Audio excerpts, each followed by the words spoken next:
স্তব্ধ হয়ে থাকবে না উন্নয়নমূলক কাজ। গ্রাম থেকে পাহাড় সব জায়গায় এলাকার স্বার্থে কাজ করা হবে, সেই লক্ষ্য নিয়ে কাজ করছে বিধায়ক পরিমল দেববর্মা। বুধবার আমবাসা ব্লকের কোলাই গ্রাম পঞ্চায়েতের ঠাকুরপল্লী এলাকা পরিদর্শন করেন বিধায়ক পরিমল দেববর্মা।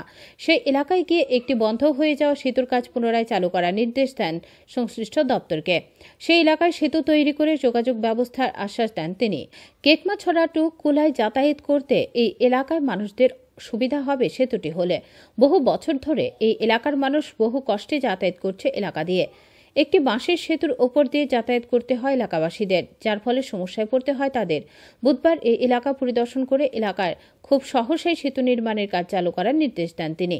এদিন পরিদর্শনে বিধায়কের সাথে ছিলেন আমবাসা পঞ্চায়েত সমিতির চেয়ারপারসন সুচিত্রা দেববর্মা, বিজেপির নেতা গোপাল সূত্রধর সহ গ্রাম পঞ্চায়েতের প্রধান ও সদস্যরা। কিন্তু আমিও তো সবটা কভার করতে পারতেছি না। আমি যে কারণে এখন আমি নিজের শরীরে আমি এখন বিভিন্ন পঞ্চায়েতে আমি দেখতেছি যেখানে আমার হাফ ডান ডেভেলপমেন্ট ওয়ার্ক যেখানে আমার থমকায় দ্বারা রয়েছে, আমি এই সমস্ত আবার রিস্টার্ট করার আমি ইয়ে করতেছি। এখানে আমরা সাথে এখন এখানে এই পঞ্চায়েত সমিতির চেয়ারপারসনও আছে, এই প্রধানও আছে আমাদের এই গ্রাম পঞ্চায়েতের। আমি সবাই নিয়ে এখানে আইছি এবং আমার যারা এই লোকাল লিডার তাদেরকেও নিয়ে আইছি, আমি ইঞ্জিনিয়ার সবাইকে। Bureau report, Tripura 24x7।